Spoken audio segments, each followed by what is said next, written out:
do assistente Jerônimo e do padre Hipólito, que trocavam ideias entre si, passamos a analisar a grandeza do trabalho sob nossos olhos. Oh, exclamei, se os homens encarnados entendessem a beleza suprema da vida. Se aprendessem, antecipadamente, algo dos horizontes sublimes que se nos apresentam depois da morte do corpo, certamente valorizariam, com mais interesse, o tempo, a existência, o aprendizado. Jerônimo sorriu e ponderou, sim, André. Todavia, importa observar que o plano transitoriamente pisado pelos homens permanece também repleto de mistério e encantamento. Para os que amam a glória de Deus, a crosta planetária oferece sublimes revelações, desde os estudos do infinitesimal até a contemplação dos grandes sistemas de mundos que se equilibram na imensidade. E meditando sobre as horas inovidáveis que passamos, desde a nossa descida ao abismo, ouvi ambos os companheiros trocar impressões acerca dos problemas transcendentes da vida, como sejam o aprimoramento do espírito e da forma, o planejamento dos destinos de orbes e seres, o governo místico da Terra em suas diferentes esferas de atividade e evolução, os vários tipos de criaturas na humanidade, as leis do progresso e da reencarnação, a extensão das forças condensadas no átomo etérico, a energia dos elementos químicos no campo físico das manifestações planetárias, e o poder criador dos grandes mentores da sabedoria. Escutava-os, entre o silêncio e a humildade, como aprendiz extasiado diante de mestres benévolos e experientes. Em breve, porém, após aurir lições que jamais esquecerei, reparamos que a casa transitória descia suavemente. Regressávamos ao círculo de substância densa, embora menos pesada e menos escura. Dentro em pouco, pudemos localizar o abrigo de Fabiano em outra zona de serviço fraterno. Extensa legião de servidores aguardava a nossa chegada, a fim de colaborar conosco no esforço de readaptação. Gastáramos na viagem 3 horas e 35 minutos. Complexas atividades esperavam os obreiros dedicados. Preliminarmente, porém, a irmã Zenóbia, radiante, congregou-nos na jubilosa prece de agradecimento, após a qual Jerônimo nos convidou a sair. 5 irmãos fiéis ao bem, já em vésperas de libertação da carne, aguardavam-nos o auxílio na crosta da terra e era necessário partir. 11. Amigos novos. Conduzindo equipamento indispensável ao trabalho, despedimos-nos da instituição socorrista, colocando-nos a caminho da crosta. Jerônimo dava-se pressa em auscultar os vários ambientes em que se verificaria nossa atuação. Programou a tarefa com simplicidade e bom senso. Não nos distrairíamos com quaisquer investigações, além da missão previamente esboçada, e manter-nos-íamos em ligação incessante com a casa transitória, para maior eficiência no dever a cumprir. Naturalmente, explicou, seremos forçados a diversas atividades de assistência aos amigos prestes a se desfazerem dos elos corporais do plano grosseiro e a fundação de Fabiano será o nosso ponto principal de referência no trabalho. Nos instantes de sono, conduzi-los-emos até lá, para que se habituem lentamente com a ideia de afastamento definitivo. Intrigado, ao verificar tanta cautela, perguntei, meu caro assistente, todas as mortes se fazem acompanhar de missões auxiliadoras. Cada criatura que parte da crosta precisa de núcleos de amparo direto. O amigo sorriu com indulgência, na superioridade legítima dos que ensinam sabiamente, e esclareceu, absolutamente. Reencarnações e desencarnações, de modo geral, obedecem simplesmente à lei. Há princípios biogenéticos orientando o mundo das formas vivas ao ensejo do renascimento físico, e princípios transformadores que presidem aos fenômenos da morte, em obediência aos ciclos da energia vital, em todos os setores de manifestação. Nos múltiplos círculos evolutivos, há trabalhadores para a generalidade, segundo sábios desígnios do Eterno. Entretanto, assim como existem cooperadores que se esforçam mais intensamente nas edificações do progresso humano, há missões de ordem particular para atender-lhes as necessidades. Sentindo-me a estranheza, Jerônimo prosseguiu, não se trata de prerrogativa injustificável, nem de compensações de favor. O fato revela ordenação de serviços e aproveitamento de valores. Se determinado colaborador demonstra qualidades valiosas no curso da obra, merecerá, sem dúvida, a consideração daqueles que a superintendem, examinando-se a extensão do trabalho futuro. No plano espiritual, portanto, muito grande é o carinho que se ministra ao servidor fiel, de modo a preservar-lhe o devotado espírito da ação maléfica dos elementos destruidores, com o desânimo e a carência de recursos estimulantes, permitindo-se, simultaneamente, Que ele possa ir analisando a magnitude de nosso ministério na verdade e no bem, em face do universo infinito. Ouvindo-lhe a elucidação, lembrei-me instintivamente dos tipos apostólicos que conhecera na experiência humana. Não haveria contradição no esclarecimento. Os padres virtuosos, com os quais mantivera contacto no mundo, eram pessoas perseguidas através de todos os flancos. Notava que criaturas de mais subido valor moral eram justamente as escolhidas para o assédio da calúnia constante. Sem relacionar apenas os de minha intimidade, recordava a própria história do cristianismo. Não era porventura, cheia de exemplos. Os temperamentos, por muitos anos fervorosos na fé, haviam sido pasto de feras. Os continuadores do Mestre foram vítimas de tremendas provações e ele mesmo alcançara o Calvário em passadas dolorosas. O assistente percebeu o jogo de raciocínios do que se me desdobrava no íntimo e esclareceu. Suas objeções mentais não têm razão de ser. A concepção humana do socorro divino é viciada desde muitos séculos. A criatura pressupõe o amparo de Deus e o protecionismo do sátrapa terrestre. Espera a perpetuidade de favores materialísticos, injustificável destaque entre os menos felizes, dominação e louvor permanentes. Costuma guardar serviço, estima e entendimento, mas desdenha servir, estimar e entender, quando não seja em retribuição. O subsídio celeste traduz-se por benditas oportunidades de trabalho e renovação, chega, muitas vezes, ao círculo da criatura, como se foram gloriosas feridas, magníficas dores, abençoados suplícios. Enquanto predominem na crosta planetária os impulsos de animalidade primitiva, os agraciados pela bênção divina serão, em sua maior parte, representantes do poder espiritual, os quais, de maneira alguma, ficarão isentos de testemunhos difíceis nas demonstrações imprescindíveis. Não que o Senhor intente transformar discípulos em cobaias, mas pela imposição natural da obra educativa em que a lição do aluno atento e fiel deve interessar a classe inteira. O que quase sempre parece sofrimento e tentação, constitui bem-aventurança transformando situações para o bem e para a felicidade eterna. O argumento era lógico e incisivo. E porque o assistente silenciasse, cogitando, talvez, no objetivo fundamental que nos conduzia ao trabalho previsto, procurei reter impulsos indagadores. Orientados por Jerônimo, atingiramos pequena cidade do interior e dirigimos-nos a certa casa humilde, no qual, em breves minutos, nos apresentava ele determinado companheiro, em lamentáveis condições, atacado de cirrose hipertrófica. É Dimas, exclamou, indicando o enfermo, assíduo colaborador dos nossos serviços de assistência, faz muitos anos. Veio de nossa colônia espiritual, há pouco mais de meio século, consagrando-se à tarefa obscura para melhor atender aos divinos desígnios. Desenvolveu faculdades mediúnicas apreciáveis, colocando-se a serviço dos necessitados e sofredores. O quarto modesto permanecia cheio de radiosos eflúvios, denunciando a incessante visitação de espíritos iluminados. Nosso amigo, continuou o assistente, fez-se o credor feliz de inúmeras dedicações pela renúncia com que sempre se conduziu no ministério. Agora, é chegado para ele o tempo do descanso construtivo. Agradavelmente surpreendido, reparei que o doente se apercebeu da nossa presença. Cerrou os olhos do corpo, enxergou-nos com a visão da alma e animou-se, sorrindo. O enfraquecimento físico atingira o ápice e Dimas conseguia deixar o aparelho corporal, de certo modo, com extraordinária facilidade. Vendo-nos, perto do leito, pôs-se em ardente rogativa, pedindo-nos colaboração. Estava exausto, dizia, no entanto, mantinha-se calmo e confiado. Aconselhado por Jerônimo, acerquei-me do enfermo, aplicando-lhe passes magnéticos de alívio sobre o tecido conjuntivo vascular. O abdômen conservava-se pesado e enorme. Revelaram-se, porém, sensações imediatas de reconforto.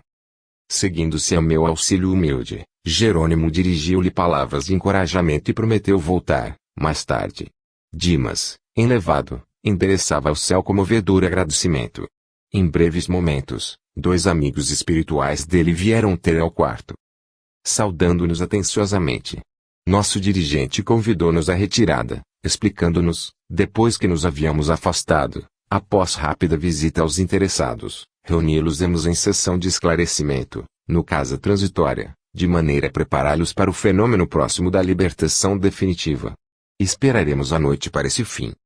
Da pequena cidade em que se localizava o primeiro visitado, dirigimos-nos ao Rio de Janeiro. Utilizávamos a volitação, prazerosos e felizes. Muito difícil descrever a sensação de leveza e alegria inerente a semelhante estado, após a permanência na escura região de que procedíamos. Fala-se, muitas vezes, entre os encarnados, na possibilidade da criação do aparelho de voo individual. Todavia, ainda que se efetive a nova conquista, o peso do corpo físico, os cuidados exigidos pela máquina de propulsão e os riscos de viagem não podem, de modo algum, substituir a segurança e a tranquilidade que nos enchem de tamanho bem-estar. Após a excursão normal, entre a casa transitória de Fabiano e a crosta terrestre, dentro de harmoniosas condições conservávamos-nos descansados e bem dispostos, operando muito facilmente a volitação, não obstante a densidade atmosférica. Poucas vezes se me apresentara tão belo o espetáculo da paisagem terrena. Serras e vales, rios e arroios marcando cidades e vilarejos, sob o espelho rutilante do sol, falavam-me ao coração da misericórdia do Altíssimo congregando as criaturas em ninhos floridos de trabalho pacífico. Pensamentos de louvor ao Eterno Pai felicitavam meu espírito. O casario compacto do rio achava-se agora à nossa vista. Não decorreu muito tempo e penetramos singular residência, em bairro menos populoso, e deparamos com enternecedora paisagem doméstica. Cavalheiro na idade madura, deitado em pequeno divã, apresentando terríveis sinais de tuberculose adiantada, sustentava comovente palestra, dirigindo-se a dois pequeninos que aparentavam 6 e 8 anos, respectivamente. Formosa expressão de luz aureolava a mente do enfermo, que pousava nas crianças olhar muito lúcido, falando-lhes paternalmente. O próprio Jerônimo parou, ao ouvi-lo, junto de nós, agradavelmente surpreendido. Papai, mas o senhor acredita que ninguém morre? Indagou o filhinho mais velho. Sim, Carlindo, ninguém desaparece para sempre e é por isso que desejo aconselhá-los, como pai que sou. Fez-se-lhe mais terno o olhar e continuou, ante o interesse agudo dos meninos, creio que não me demorarei a partir. Para onde papai? Atalhou o menor. Para um mundo melhor que este, para lugar, meu filho, onde seu pai possa ajudá-los num corpo são, embora diferente. As crianças, de olhos úmidos, protestaram, com carinho. Esforçou-se o genitor, de modo visível, para dominar-se e prosseguiu, não deve manifestar semelhantes receios. Já organizei todos os negócios e a mamãe trabalhará, substituindo-me, até que vocês cresçam e se façam homens. Se eu pudesse, ficaria em casa, mas, como se arranjariam comigo, assim, imprestável como estou? Por essa razão, Deus me concederá outro corpo e eu estarei com vocês, sem que me vejam. Sorriu, conformado, e ajuntou, possivelmente, seremos até mais felizes. Há muitos dias pretendo falar-lhes, como agora, para que fiquem certos de meu amor constante. Logo após meu afastamento, sei de antemão que muita gente procurará desanimá-los. Dir-se-á que me afastei para nunca mais voltar, que a sepultura me aniquilou. Entretanto, previno a vocês de que isso não é verdade. Viveremos sempre e amar-nos-emos uns aos outros, cada vez mais. Reparei que o genitor doente sentia intenso desejo de afagar os rapazinhos, mas, controlado pela ameaça de contaminá-los, impunha à imobilidade as mãos sequiosas de contacto afetivo. Os meninos enxugavam as lágrimas discretas e, depois de longa pausa, tornou o enfermo, dirigindo-se ao filho mais velho. Diga-me, Carlindo, você acredita que seu pai venha a desaparecer? Admite, porventura, que nosso amor e nossa união em casa, que nosso carinho e entendimento sejam apenas cinza e nada? Dominou-se o pequeno, a fim de parecer valente, e respondeu, eu acredito, como o senhor, que a morte não existe. Quando eu partir, acentuou o pai amoroso traço, se vocês demonstrarem coragem e confiança em Deus, o papai estará mais corajoso e confiante e restaurará, em pouco tempo, as energias. Houve comovente interregno, que o assistente Jerônimo não desejou quebrar, tal a significação moral da cena cariciosa. De olhos fixos nos rapazinhos, o extremoso genitor passou a considerar, vai para 3 anos, instituímos nosso culto doméstico do Evangelho de Jesus. E vocês sabem hoje que nosso mestre não morreu. Levado ao suplício e à morte, voltou do sepulcro para orientar os amigos e continuadores. Ele, pois, nos auxiliará para que prossigamos unidos. Quando eu fizer a viagem da renovação, tenham calma e otimismo. Não chorem, nem desfaleçam. Com lágrimas não serão úteis à mamãe, que precisará naturalmente de todos nós. Deus espera que sejamos alegres na luta de cada dia para sermos filhos fiéis ao seu divino amor. Nesse instante, apareceu a dona da casa, impondo modificações à palestra. Valeu-se Jerônimo da circunstância para intervir, apresentando: nosso amigo Fábio, em véspera da libertação, sempre colaborou com dedicação nas obras do bem. Não é médium com tarefa, na acepção vulgar do termo. E, porém, homem equilibrado, amante da meditação e da espiritualidade superior e, em razão disso, desde a juventude tornou-se excelente ministrador de energias magnéticas, colaborando conosco em relevantes serviços de assistência oculta. Vários mentores de nossa colônia têm em alta conta o seu concurso. Há muitos anos que se consagra ao estudo das questões transcendentes da alma e formou-se na academia do esforço próprio, a fim de ser-nos útil. Livre de sectarismo, infenso às paixões e amante do dever, nosso irmão Fábio instituiu, desde os primeiros dias de matrimônio, o culto doméstico da fé viva, preparando a esposa, os filhinhos e outros familiares no esclarecimento dos problemas essenciais da compreensão da vida eterna. Em virtude da perseverança no bem que lhe caracterizou as atitudes, sua libertação ser-lhe-á agradável e natural. Soube viver bem, para bem morrer. Aproximei-me do enfermo, perscrutando-lhe a situação orgânica. A tuberculose minara-lhe os pulmões, impressionando-me as formações cavitárias e outros sintomas clássicos da terrível moléstia. Fábio, a rigor, não precisava apoio para a fé que nutria. Revelava-se tranquilo e confiante, e embora o abatimento, natural em seu estado, ia ensinando, aos seus, inesquecíveis lições de coragem e de valor moral. Vamo-nos, chamou-nos o assistente, nosso companheiro vai bem e dispensa-nos de maior colaboração. Saímos admirados com o exemplo entrevisto. Daí a instantes, Jerônimo conduzia-nos a confortável apartamento em moderno arranha-céu de elegante bairro. Entramos. No leito, permanecia a respeitável senhora de idade avançada, com evidentes sinais de moléstia do coração. Cercavam-na, atenciosas, duas senhoras ainda jovens, que acumulavam de discretos cuidados. É nossa irmã Albina, explicou-nos o dirigente amigo, filiada a organizações superiores de nossa colônia espiritual. Tem inúmeros admiradores em nossa esfera de ação, pelo muito que vem fazendo na esfera do Evangelho. Permanece, presentemente, em serviço nos círculos evangélicos protestantes. Fez profissão de fé na igreja presbiteriana e, viúva desde cedo, consagrou-se ao labor educativo, formando a infância e a juventude no ideal cristão. Mais uma vez, maravilhou-me a grandeza da fraternidade legítima, imperante na vida superior. Não se buscava o rótulo das criaturas, não se cogitava, em sentido particularista, de seus títulos religiosos ou sociais. Procurava-se o coração fiel a Deus, ministrava-se amparo reconfortador, sem qualquer preocupação exclusivista. O assistente Jerônimo aproximou-se dela, tocou-lhe a fronte com a destra, e Albina, de semblante iluminado e feliz ao contacto daquela mão bondosa e acariciante, exclamou para uma das companheiras que a assistiam: Eunice, dá-me a Bíblia. Desejo meditar um pouco. Ó mamãe, respondeu-lhe a filha, não será melhor descansar? Graças a Jesus, a dispneia cedeu e a senhora parece tão bem disposta. A palavra do Senhor dá contentamento ao espírito, minha filha. Suplicante ternura acompanhou-lhe a expressão verbal, e de tal modo que Eunice, vencida, apanhou o volume de sobre vasta cômoda e entregou-lhe. A respeitável anciã assumiu a adequada posição para a leitura, recostou-se em travesseiros altos e, tomando os óculos, segurou, firme, o testamento divino. O assistente Jerônimo ajudou a abri-lo, em determinado lugar, sem que a interessada lhe percebesse a cooperação. Patenteou-se-lhe o capítulo 11 da narrativa de João Evangelista, alusivo à ressurreição de Lázaro. A simpática velhinha leu, pausadamente, em alta voz.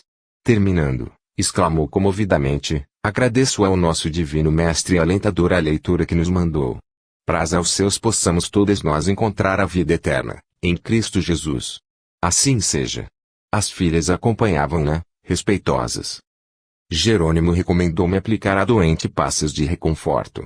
Depois da operação magnética, observei-lhe a insuficiência cardíaca, oriunda de aneurisma em condições ameaçadoras. Dispunha-se o assistente a conversar conosco, evidenciando as formosas qualidades da enferma. Quando alguém de nosso plano assomou à porta de entrada. Era a dedicada amiga que vinha velar a cabeceira. Cumprimentou-nos, bondosa, com encantadora simplicidade. Jerônimo explicou-lhe nossa missão. A interlocutora sorriu e considerou: reconforta-nos a proteção de que nossa irmã é objeto. No entanto, creio que há forte pedido de prorrogação em favor dela. Todos somos de parecer que deva ser chamada nossa esfera com urgência, para receber o prêmio a que fez jus. Todavia, há razões ponderosas para que seja amparada convenientemente, a fim de que permaneça com a família consanguínea, na crosta, por mais alguns meses. Teremos prazer em todo o serviço fraterno, acentuou Jerônimo, com afabilidade. Passaremos por aqui diariamente, até que a tarefa termine. Do que houver de novo, seremos informados. A simpática visitante de Albina agradeceu e partimos. Muito significativa para mim foi a ponderação ouvida, mas, reparando que o assistente seguia atento ao trabalho que nos cabia desenvolver, abstive-me de qualquer interrogação. Varávamos, em breve, larga porta de movimentado hospital, defendido por grandes turmas de trabalhadores espirituais. Havia aí tanta atividade por parte dos encanados, como por parte dos desencanados. Seguindo, porém, as pegadas de nosso dirigente, não dispensávamos maior atenção aos desconhecidos. Após atravessarmos corredores e salas, alcançamos grande enfermaria de amparo gratuito. A maioria dos leitos ocupados mostrava o doente e as entidades espirituais que o rodeavam, umas em caráter de assistência defensiva, outras em acirrada perseguição. Desdobravam-se-nos as mais diversas cenas. Prevenindo, talvez, mais a mim que aos demais companheiros, o dirigente de nosso grupo recomendou: não dispersem atenção. Decorridos alguns segundos, estávamos à frente de um cavalheiro maduro, rosto profusamente enrugado e cabelos brancos, a cuja cabeceira vigiava o excelente companheiro espiritual. Apresentou-nos Jerônimo esse último. Tratava-se do irmão Bonifácio, que ajudava o doente.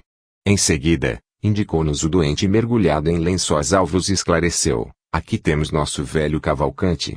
É virtuoso católico romano, espírito abnegado e valoroso nos serviços do bem ao próximo. Veio de nossa colônia, há mais de 60 anos, e possui grande círculo de amigos pelos seus dotes morais. Sua existência, cheia de belos sacrifícios, fala ao coração. Aqui se encontra, junto dos filhos da indigência, abandonado da parentela, em virtude de suas ideias de renúncia às riquezas materiais. Mas não se acha desamparado pela divina misericórdia. Fim do ligeiro intervalo, adiantou-se Bonifácio, informando: a intervenção no duodeno foi marcada para amanhã. Nosso dirigente, deixando perceber que já conhecia o caso, comunicou: assisti-lo-emos no instante oportuno. Obedecendo-lhe as recomendações, fiz aplicações magnéticas, detendo-me em particular sobre o aparelho digestivo, da glândula parátida ao reto, observando, além da ulceração duodenal, a inflamação adiantada do apêndice, quase a romper-se. Notei, todavia, que Cavalcante era absolutamente alheio à nossa influenciação. Nada percebia de nossa presença ali, verificando que ele, apesar das elevadas qualidades morais que lhes ornavam o caráter, não possuía bastante educação religiosa para o intercâmbio desejável. Dos quadros que havíamos observado naquele dia, esse era, sem dúvida, o mais triste. Além das vibrações do ambiente perturbado, o operando não oferecia fácil ensejo à nossa atuação. Tenho tido dificuldade para mantê-lo tranquilo, dizia Bonifácio, inclinando-se para o assistente, em vista dos parentes desencanados que o assediam de modo incessante.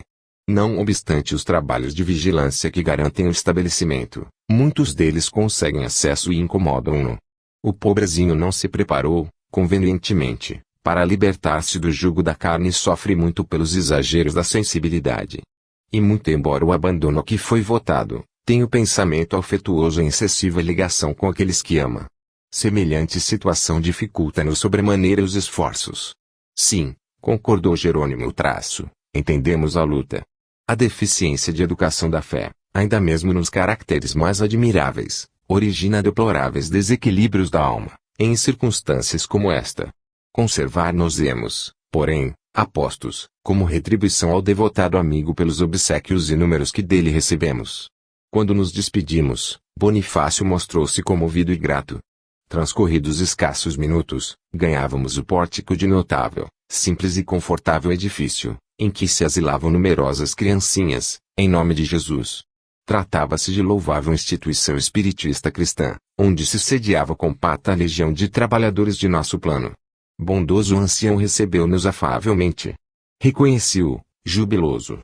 Achava-se, ali, Bezerra de Menezes, o dedicado irmão dos que sofrem. Abraçou-nos, um a um, com espontânea jovialidade. Ouviu as explicações de Jerônimo, com interesse, e falou, sorridente: já esperávamos a comissão. Felizmente, porém, nossa querida Adelaide não dará trabalho.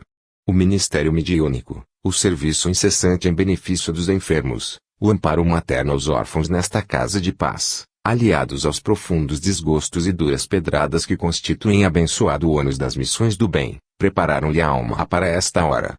Ele mesmo tomou-nos a dianteira, conduzindo-nos a compartimento modesto, onde a médium repousava. Na câmara solitária, não se via nem irmão encarnado, contudo, duas jovens cercadas de prateada luz permaneciam ali, acariciando-a. Acercamo-nos da enferma, respeitosamente. Seus cabelos grisalhos semelhavam-se a formosos fios de neve. Indicando-a, falou Bezerra, contente: Adelaide sempre foi leal discípula do mestre dos mestres. Apesar das dificuldades, dos espinhos e aflições, perseverou até ao fim. A digna senhora, após olhar demoradamente delicados ramos de rosas que lhe ornavam o quarto, entrou em oração. De sua mente equilibrada, emanavam raios brilhantes. Não nos enxergou ao seu lado, exceção do devotado Bezerra de Menezes, a quem se unia por sublimes cadeias do coração. Ele saudou-a, afável e bondoso, endereçando-lhe palavras reconfortantes e carinhosas. Sei que é o termo da jornada, meu venerável amigo, disse a médium, em tom comovedor e estou pronta. Desde muitos anos, rogo ao Divino Senhor me revele o caminho. Não desejo adotar outros desígnios que não pertençam a Ele, nosso Salvador. Todavia, não pude continuar. Emoção profunda estrangulara-lhe a voz e, logo após a reticência dolorida, copioso pranto começou a brotar-lhe dos olhos encovados.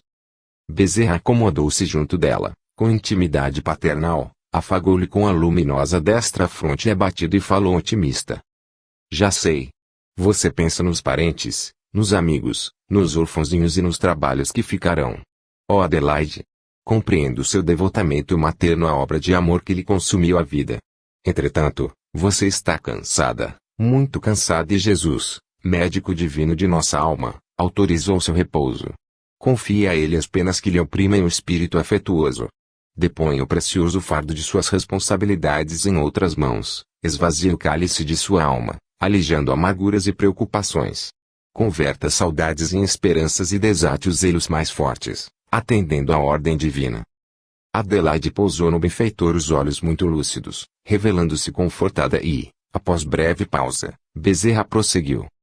Sua grande batalha está terminando. Você é feliz, minha amiga, muito feliz, porque seu espírito virá condecorado de cicatrizes, depois de resistir ao mal durante muitos anos, como sentinela fiel, na fortaleza da fé viva. Ensinou aos que lhe cercaram o caminho todas as lições do bem e da verdade possíveis ao seu esforço. Entregue parentes e afeições a Jesus e medite, agora, na humanidade, nossa abençoada e grande família. Quanto aos serviços confiados por algum tempo à sua guarda, estão fundamentalmente afetos ao Cristo, que providenciará as modificações que julgue oportunas e necessárias. Baste a você o júbilo do dever bem cumprido. Arregimente, pois, as suas forças e não se entristeça, porque é chegado para seu coração o prélio final. Coragem, muita coragem e fé. A respeitável irmã sorriu, quase feliz. Logo em seguida, pequena auxiliar do Instituto quebrou o colóquio espiritual, abrindo a porta inesperadamente e anunciando visitas. Dona Adelaide, em face das circunstâncias, centralizou a mente no círculo dos encarnados e perdeu o benfeitor de vista. O venerando médico dos infortunados passou a entender-se com Jerônimo, acerca de vários problemas que diziam respeito à nossa missão, enquanto nos retirávamos, discretamente, proporcionando-lhes maior liberdade à permuta de ideias. 12. Excursão de adestramento. Nosso orientador sediara-nos a tarefa na casa transitória de Fabiano, deliberando, porém, que as nossas atividades na crosta tomassem como ponto de referência o lar coletivo de Adelaide, onde, realmente, os fatores espirituais eram mais valiosos. Aqui, esclarecera-nos de início, nos sentiremos à vontade. A organização é campo propício às melhores semeaduras do espírito e oferecer-nos tranquilidade e segurança.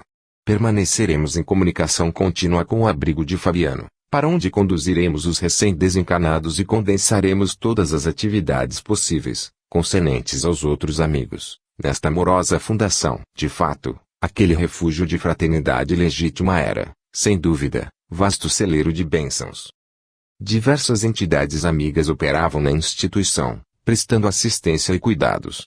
Encontrava ali um dos raros edifícios da crosta, de tão largas proporções, sem criaturas perversas da esfera invisível.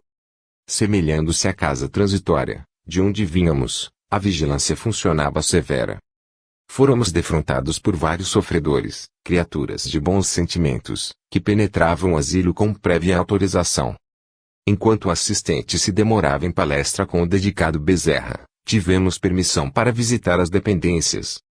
O padre Hipólito, Luciana e eu, em companhia de Irene, jovem colaboradora espiritual da casa, pusemo-nos em ação. Em todos os compartimentos havia luz de nosso plano, indicando a abundância dos pensamentos salutares e construtivos de todas as mentes que ali se entrelaçavam na mesma comunhão de ideal. Chegados à sala das reuniões populares, nossa nova amiguinha explicou: esta é a região do abrigo que nos força serviço mais árduo. Receptáculo das emanações mentais e dos pedidos silenciosos de toda a gente que nos visita, em assembleias públicas, somos obrigados, depois de cada sessão, a minuciosas atividades de limpeza. Como sabem, os pensamentos exercem vigoroso contágio e faz-se imprescindível isolar os prestimosos colaboradores de nossa tarefa, livrando-os de certos princípios destruidores ou dissolventes. Tentando intensificar a conversação esclarecedora, aduzir, imaginam a extensão dos afazeres. Há suficiente pessoal na cooperação?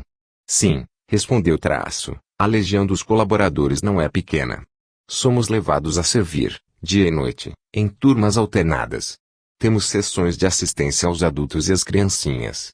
Vislumbrava ali, porém, tão grande número de trabalhadores de nosso plano que, por momentos, graves reflexões me afloraram ao cérebro.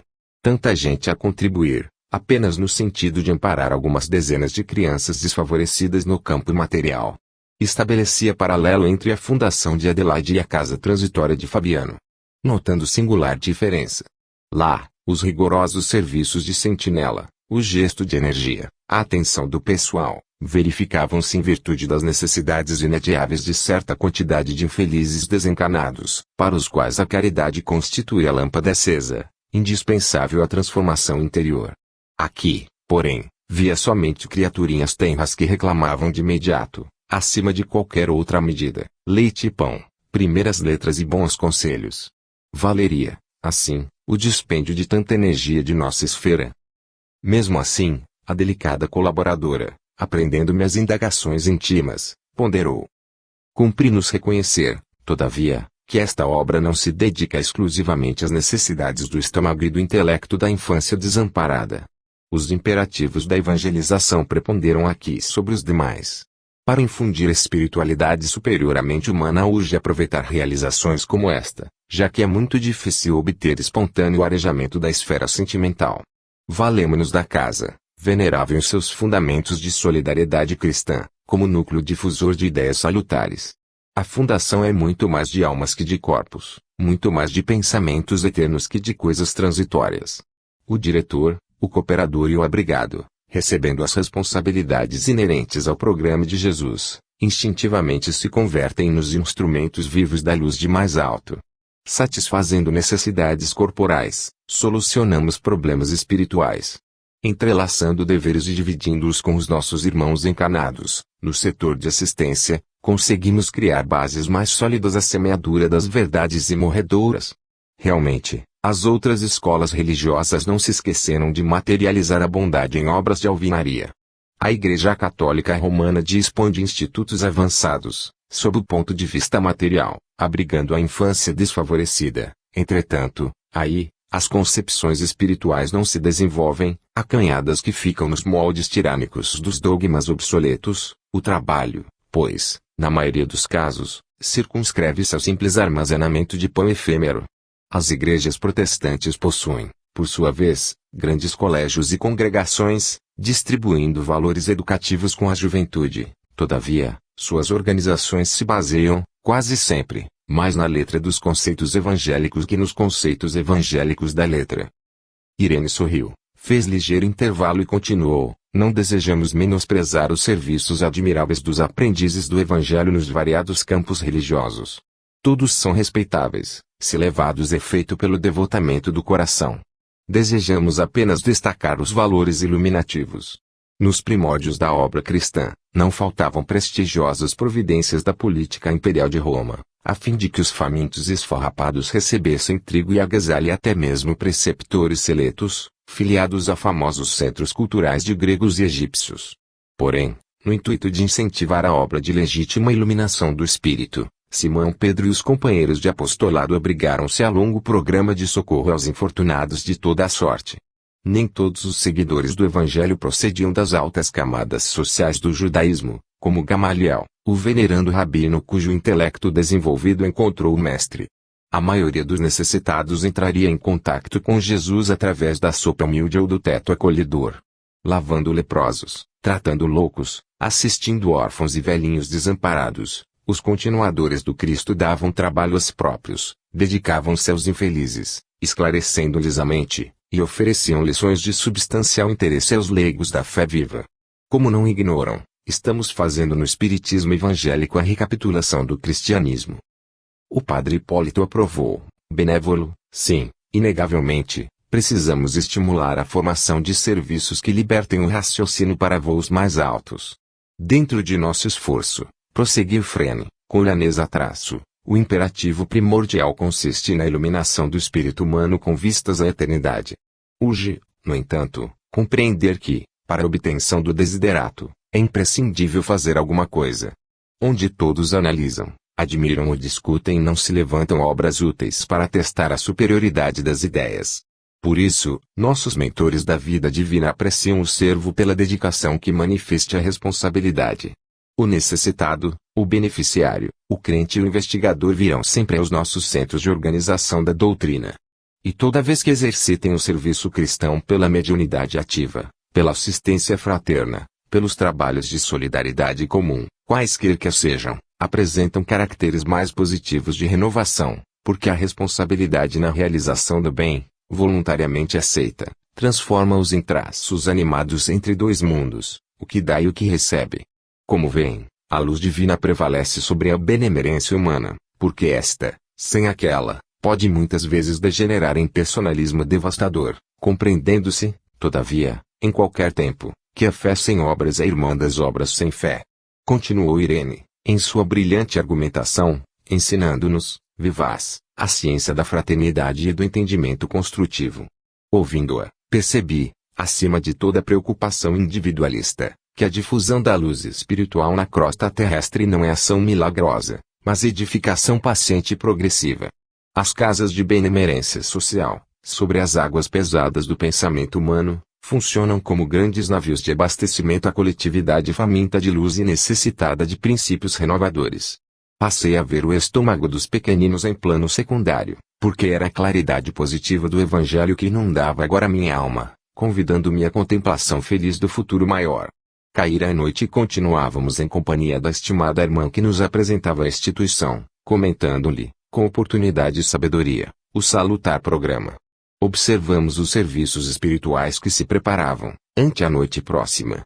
Aqui, eram cuidadosas preceptoras desencarnadas que reuniriam as crianças nos momentos de sono físico, em ensinos benéficos. Acolá, eram benfeitores diversos a buscarem irmãos para experiências e dádivas preciosas, nos círculos de nossa movimentação. Refundi minha apreciação inicial, enxergando mais uma vez, naquele instituto, abençoada escola de espiritualidade superior, pelo ensejo de semeadura divina que proporcionava aos missionários da luz. Decorrido longo tempo, já noite fechada, o assistente Jerônimo convocou-nos ao serviço. Irene acompanhou-nos à câmara de Adelaide, onde o nosso dirigente se encontrava em conversação com outros amigos. Foi breve nas determinações. Após ouvir a nova amiguinha, que se colocava à nossa disposição para qualquer concurso fraterno, recomendou a Luciana e Irene trouxessem a irmã Albina, ao passo que o padre Hipólito e eu deveríamos conduzir Dimas, Fábio e Cavalcante àquele compartimento, de onde seguiríamos para a casa transitória de Fabiano, em excursão de aprendizado e adestramento. Ambos os grupos partimos em direção diversa. Utilizando a volitação, com maestria, Hipólito interrogou-me, bem-humorado, já participara você de serviço igual ao de hoje? Confessei que não, rogando-lhe esclarecimento. É fácil, tornou. Os que se aproximam da desencarnação, nas moléstias prolongadas, comumente se ausentam do corpo, em ação quase mecânica. Os familiares terrestres, por sua vez, cansados de vigílias, tudo fazem por rodear os enfermos de silêncio e cuidado. Desse modo, não é difícil afastá-los para a tarefa de preparação. Geralmente, estão hesitantes, enfraquecidos, semi-inconscientes, mas nosso auxílio magnético resolverá o problema. Conservar-nos-emos nas extremidades, segurando-lhes as mãos e, impulsionados por nossa energia, volitarão conosco, sem maiores impedimentos. Recebi a explicação com interesse e, em breve, penetrávamos a modesta residência de Dimas. Aliviado por injeção repousante, não encontramos dificuldade para subtraí-lo à atenção dos parentes. Notando-nos a presença, sondou-nos a disposição fraterna e perguntou, ó meus amigos, será hoje o fim? Como tenho suspirado pela libertação, não, meu caro, acentuou Hipólito, sorrindo, é preciso tolerar mais um pouco. O descanso, porém, não tardará muito. Venha conosco. Não temos tempo a perder. O ex-sacerdote recomendou-me tomar a dianteira e, de mãos dadas os três, rumamos para o rio, em busca da moradia de Fábio. Não se registraram obstáculos e, em reduzidos instantes, tomamo-lo à nossa conta. O companheiro ligou-se, prazeroso, à pequenina caravana. Ia tomar o caminho do hospital, de modo a procurar o terceiro, quando Hipólito ponderou, não convém conduzir todos de uma vez. Cavalcante permanecia em grave desequilíbrio, exigindo cooperação mais substancial. Em vista disso, buscá-lo-emos na segunda viagem. Lembrando-lhe os desvarios, não tive recurso senão concordar. De regresso à câmara de Adelaide, encontramos os demais à nossa espera. Irene e Luciana haviam trazido Albina para os trabalhos preparatórios. Sem perda de tempo, demandamos a grande casa de saúde, em busca de Cavalcante. Hipólito adivinhara. O doente mostrava-se muito aflito. Bonifácio, ao lado dele, cooperava devotadamente conosco, para desprendê-lo temporariamente do corpo oprimido. O enfermo, no entanto, se deixara tomar por horríveis impressões de medo, dificultando os nossos melhores esforços. Após trabalho ingente de magnetização do vago e em seguida a administração de certos agentes anestesiantes, destinados a propiciar-lhe brando sono, retiramo-lo do corpo, que permaneceu sob os cuidados de Bonifácio. Em minutos rápidos, punhamo-nos de regresso. Com a aquiescência de Jerônimo, alguns amigos dos enfermos acompanhar-nos-iam à casa transitória. Dos 5 doentes, Adelaide e Fábio eram os únicos que revelavam consciência mais nítida da situação. Os demais titubeavam, enfraquecidos, baldos de noção clara do que ocorria. O assistente organizou a corrente magnética, tomando posição guiadora. Cada irmão encarnado localizava-se entre dois de nós outros, almas libertas do plano físico, mais experimentadas no campo espiritual. De mãos entrelaçadas, para permutar energias em assistência mútua, utilizamos intensivamente a volitação, ganhando alturas. Adelaide e Fábio, algo habituados ao desdobramento, assumiram discreta atitude de observação e silêncio. Os outros, porém, comentavam o acontecimento em altos brados. Ó grande Deus, exclamava Albina, rememorando passagens bíblicas, estaremos nós no glorioso carro de Elias. Dai-me forças, ó Pai de misericórdia. Expressava-se Cavalcante, de alma opressa, falta-me a confissão geral. Ainda não recebi o viático. Ó, não me deixeis enfrentar os vossos juízos com a consciência mergulhada no mal. Suas rogativas sensibilizavam-nos os corações. Dimas, por sua vez, balbuciava exclamações ininteligíveis, entre assombrado e inquieto. Atravessada a região estratosférica, a ionosfera surgia-nos à vista, apresentando enorme diferença, por causa do afluxo intenso dos raios cósmicos em combinação com as emanações lunares. Espantado, Dimas perguntou em voz alta, que rio é este? Ah! Tenho medo. Não posso atravessá-lo, não posso, não posso. O impulso magnético inicial fornecido por Jerônimo era, no entanto, excessivamente forte para sofrer solução de continuidade, ante tão débil resistência, e o grupo avançou sem recuos, até que, muito além, Alcançamos o asilo de Fabiano, onde a irmã Zenóbia nos acolheu de braços carinhosos. Congregávamo-nos todos nós os componentes da missão socorrista, os enfermos e mais 6 amigos desses últimos, detentores de elevados conhecimentos. Em pequena sala posta à nossa disposição, Gotuso, por gentileza, aplicou vigorosos recursos fluídicos em nossos tutelados, que os receberam como crianças incapacitadas de imediato julgamento, exceção de Adelaide e Fábio, que se mantinham cônscios do fenômeno. Em seguida, o prestimoso Jerônimo tomou a palavra e dirigiu-se a eles, comentando: amigos, o concurso desta noite não se destina à cura do corpo grosseiro, posto agora à distância pelas necessidades do momento.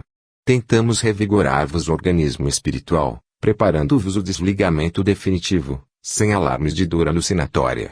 Devo confessar-vos que, retomando o vaso físico, experimentareis natural piora de vossas sensações, agravando-se-vos a tortura, porque os remédios para a alma, na presente situação, intensificam os males da carne. Certificai-vos, portanto, de que as providências desta hora constituem ajuda efetiva à libertação. De retorno ao antigo ninho doméstico, encerrada esta primeira excursão de adestramento, encontrareis mais tristeza no terreno da crosta, mais angústia nas células físicas, mais inquietude no coração, porque a vossa mente, no processo das recordações instintivas, terá fixado, com maior ou menor intensidade, o contentamento sublime deste instante. Preparai-vos, pois, para vir até nós, solucionai os derradeiros problemas terrestres e confiai na proteção divina. Logo após, verificou-se breve intervalo, durante o qual permaneceríamos à vontade. O assistente fora rápido nas explicações, esclarecendo-nos que condensava os assuntos em curtas sentenças, atendendo à incapacidade mental dos beneficiários, impotentes ainda para penetrar o sentido das longas dissertações. Com efeito, os companheiros recebiam parcialmente o alentador aviso. Eram atingidos pelo socorro magnético positivo, mas as ideias que faziam do acontecimento eram muito diversas entre si. Cavalcante, com a expressão ingênua de um menino, chamou-me, em particular, indagando se estávamos no paraíso. Sentia-se aliviado, feliz. Alegria enorme banhava-lhe o coração. E, contente, reconfortado, acentuava: não será que o céu? Não consegui fazer-lhe sentir o contrário. Albina lembrava cenas bíblicas, em suas interpretações literais do texto sagrado. Depois de observar o nevoeiro exterior, circunspecta, perguntou a Luciana se aquela era a casa do Senhor, mencionada no capítulo 8º do primeiro livro dos Reis, em vista da nuvem de matéria densa que o cercava a paisagem. Dentre os espiritistas, Adelaide e Fábio entregavam-se à reserva feliz da oração, mas Dimas, embriagado de felicidade pelo provisório alívio, abeirou-se, curioso, do padre Hipólito e inquiriu se a zona representava alguma dependência aventurosa de Marte. O ex-sacerdote esboçou largo sorriso e respondeu, complacente: não, meu amigo, isto aqui ainda é a Terra mesma. Estamos muito longe dos outros planetas. Trocamos inteligente olhar, que traduzia bom humor. Antes de nossas considerações, talvez desnecessárias, Jerônimo interveio, acrescentando: o plano impressivo da mente grava as margens dos preconceitos e dogmas religiosos com singular consistência. A transformação compulsória, pelo decesso, reintegrará a criatura no patrimônio de suas faculdades superiores. O trabalho, porém, não pode ser brusco, sob pena de ocasionar desastres emocionais de graves consequências. Urge considerar a necessidade da medida, isto é, da graduação. E, fitando-nos mais agudamente, prosseguiu: contudo, observação valiosa a destacar. Como vemos, não é a rotulagem externa que socorre o crente nas supremas horas evolutivas. É justamente a sementeira do esforço próprio, nos serviços da sabedoria e do amor, que frutifica, no instante oportuno, através de providências intercessórias ou de compensações espontâneas da lei que manda entregar as respostas do céu a cada um por suas obras. Todo lugar do universo, portanto, pode ser convertido em santuário de luz eterna, desde que a execução dos divinos desígnios seja a alegria de nossa própria vontade. Fim da colheita de preciosos ensinamentos, começamos a regressar, terminando, assim, a nossa feliz excursão. Devolvendo os enfermos aos leitos de origem, verificamos as impressões diferentes de cada um. Fábio demonstrava infinito conforto no campo íntimo. Cavalcante acordou, no organismo de carne, pensando em recorrer à Eucaristia pela manhã, e Dimas, ao despertar, junto de nós, chamou a esposa e afirmou em voz fraca: "Oh, como foi maravilhoso o meu sonho de agora! Vi-me à beira de rio caudaloso e brilhante, que atravessei com auxílio de benfeitores invisíveis, chegando, em seguida, à grande casa, cheia de luz." Pousou a descarnada mão na testa úmida, e exclamou: "Ah! Como desejaria lembrar-me de tudo! Tenho a impressão de que visitei um mundo feliz, recebendo ensinamentos de grande significação, mas a cabeça falha." A companheira tranquilizou-o, exortando-o a dormir. Realizara-se a primeira excursão de adestramento com os amigos, que, dentro em breve, viriam ter conosco. Congregados, de novo, na abençoada instituição de Adelaide, deliberou Jerônimo nosso retorno à casa transitória de Fabiano, para descansar e servir em outros setores, toda vez que a oportunidade de trabalho útil nos bafejasse com a sua bênção. 13. Companheiro libertado. Depois de vários preparativos, principalmente ao lado de Cavalcante, que piorara após a intervenção cirúrgica, Jerônimo articulou providências referentes à desencarnação de Dimas, cuja posição era das mais precárias. De manhãzinha, após entender-se com a irmã Zenóbia, quanto à localização do primeiro amigo a libertar-se dos laços físicos, o assistente convidou-nos ao trabalho. Compreendia, mais uma vez, que há tempo de morrer, como há tempo de nascer. Dimas alcançara o período de renovação e, por isso, seria subtraído à forma grosseira, de modo a transformar-se para o novo aprendizado. Não fora determinado o dia exato. Atingira-se o tempo próprio. Recordando, contudo, meu caso particular e sequioso de elucidações construtivas, ousei interrogar nosso orientador, enquanto regressávamos ao círculo carnal, pela manhã. Prezado assistente, indaguei releve-me o desejo de saber particularidades do serviço. Poderá, todavia, informar-me se Dimas desencarnará em ocasião adequada? Viveu ele toda a cota de tempo suscetível de ser aproveitada por seu espírito na crosta da terra? Completou a relação de serviços que o trouxera ao renascimento? Não, respondeu o interpelado, com firmeza. Não chegou a aproveitar todo o tempo prefixado.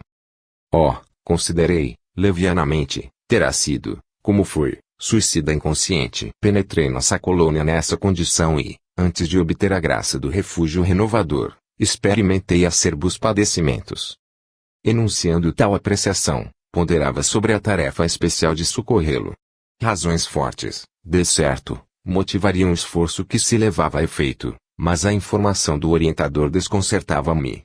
Se o irmão referido não completar o tempo previsto ao roteiro de obrigações que lhe fora traçado, por que tamanha consideração? Mereceria o movimento excepcional de assistência individualizada? Que motivo impeliria a esfera superior a prestar-lhe tanta atenção? Jerônimo compreendeu, sem dúvida, a venenosa preocupação que me dominava o pensamento, mas absteve-se de longas explicações, confirmando, simplesmente: "Não, André, nosso amigo não é suicida." Mais acertando seria silenciar raciocínios suspeitos. Entretanto, meu inveterado instinto de pesquisa intelectual era demasiado forte para que eu me dominasse. Fixando-o, algo confundido, tornei a perguntar: "Mas se Dimas não aproveitou todo o tempo de que dispunha, não terá também desperdiçado a oportunidade, como aconteceu a mim mesmo?" Meu interlocutor estampou no semblante leve sorriso e acentuou, compassivo: "Não conheço o seu passado, André, e acredito que as melhores intenções terão movido suas atividades no pretérito. A situação do amigo a que nos referimos, porém, é muito clara. Dimas não conseguiu preencher toda a cota de tempo que lhe era lícito utilizar, em virtude do ambiente de sacrifício que lhe dominou os dias, na existência a termo. Acostumado, desde a infância, à luta sem mimos, desenvolveu o corpo, entre deveres e abnegações incessantes. Desfavorecido de qualquer vantagem material no princípio, conheceu ásperas obrigações para ganhar a intimidade com as leituras mais simples. Entregue ao serviço rude, no verdor da mocidade, constituiu a família, pingando suor no sacrifício diário. Passou a vida em submissão a regulamentos, conquistando a subsistência com a enorme despesa de energia. Mesmo assim, encontrou recursos para dedicar-se aos que gemem e sofrem nos planos mais baixos que o dele. Recebendo a mediunidade, colocou-a a serviço do bem coletivo. Conviveu com os desalentados e aflitos de toda sorte. E porque seu espírito sensível encontrava prazer em ser útil e em razão dos necessitados guardarem raramente a noção do equilíbrio, sua existência converteu-se em refúgio de enfermos do corpo e da alma. Perdeu, quase integralmente, o conforto da vida social, privou-se de estudos edificantes que lhe poderiam prodigalizar mais amplas realizações ao idealismo de homem de bem e prejudicou as células físicas, no acúmulo de serviço obrigatório e acelerado na causa do sofrimento humano. Pelas vigílias compulsórias, noite adentro, atenuou-se-lhe a resistência nervosa, pela inevitável irregularidade das refeições, distanciou-se da saúde harmoniosa do estômago, pelas perseguições gratuitas de que fui objeto, gastou fosfato excessivamente e, pelos choques reiterados com a dor alheia, que sempre lhe repercutiu amargamente no coração, alojou destruidoras vibrações no fígado, criando afecções morais que o incapacitaram para as funções regeneradoras do sangue. É verdade que não podemos louvar o trabalhador que perde qualquer órgão fundamental da vida física em atrito com as perturbações que companheiros encarnados criam e incentivam para si mesmos. No entanto, faz-se preciso considerar as circunstâncias em jogo. Dimas poderia receber, com naturalidade, semelhantes emissões destrutivas, mantendo-se na serenidade intangível do legítimo apóstolo do Evangelho.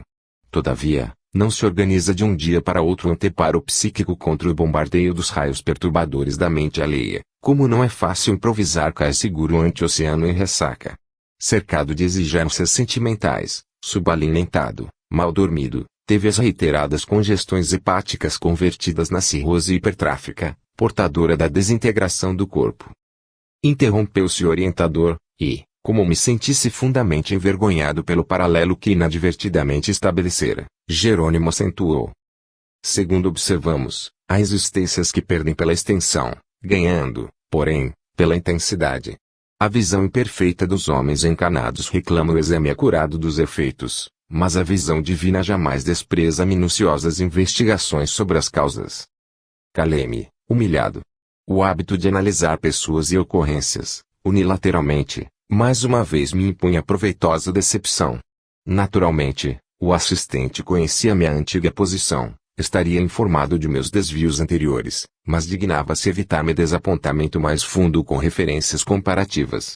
Assomaram-me recordações do passado, mais nítidas e esclarecedoras. Inegavelmente, conduzir a minha última experiência como melhor me pareceu. Tomava refeições calmas e substanciosas, a horas certas, dera-me a estudos prediletos, dispunha de meu tempo com rigorosa independência nas decisões, cerrava a porta aos clientes antipáticos, quando me faltava disposição para suportá-los, nunca molestar o fígado por sofrimentos alheios, porque era ele pequeno para conter as vibrações destruidoras de minhas próprias irritações, ao sentir-me contrariado nos pontos de vista pessoais, e, sobretudo, aniquilar o aparelho gastrointestinal pelo excesso de comestíveis e bebedices aliados à sífilis a que eu mesmo dera guarida, levianamente. Havia, portanto, muita diversidade entre o caso Dimas e o meu. O dedicado servidor do bem empregara as possibilidades que o céu lhe confiara em benefício de outrem. Quanto a mim, centralizado em mim mesmo, gozara essas possibilidades até ao clímax, perdendo-me pela abusiva saciedade. Jerônimo era, porém, suficientemente bom para não comentar realidades tão duras. Reafirmando a generosidade espontânea que o caracterizava, desarticulou minhas impressões desagradáveis, tangendo assuntos novos. Em breve, chegávamos à residência do enfermo, cujo estado era gravíssimo. Alguns amigos desencarnados velavam, atentos. Iluminada a entidade que evidenciava grande interesse pelo agonizante, acercou-se do assistente, indagando se o decesso fora marcado para aquele dia. Sim, esclareceu o interpelado traço, a resistência orgânica terminou. Estamos autorizados a aliviá-lo, o que faremos hoje, alijando-lhe o tardo pesado de matéria densa. A interlocutora consultou, ainda, sobre a oportunidade de reunir ali alguns beneficiados da missão cumprida pelo moribundo, que lhe desejavam testemunhar carinhoso apreço, no derradeiro dia carnal. Minha amiga compreende as dificuldades inerentes ao assunto, respondeu o nosso dirigente com gentileza. Se Dimas estivesse plenamente senhor das emoções, não surgiria inconveniente algum. Entretanto, ele permanece agora sob agitações psíquicas muito fortes. Conhece o fim próximo do aparelho carnal, mas não pode esquivar-se, de súbito, às algemas domésticas. Teme o futuro dos seus, conserva-se em total descontrole dos nervos e enlaça-se nas emissões de inquietude da esposa e dos filhos. Cremos ser inoportuna essa visita compacta, no decorrer das atividades da desencarnação, mesmo em se tratando dos melhores amigos do doente, para que se lhe não agrave o descontrole mental.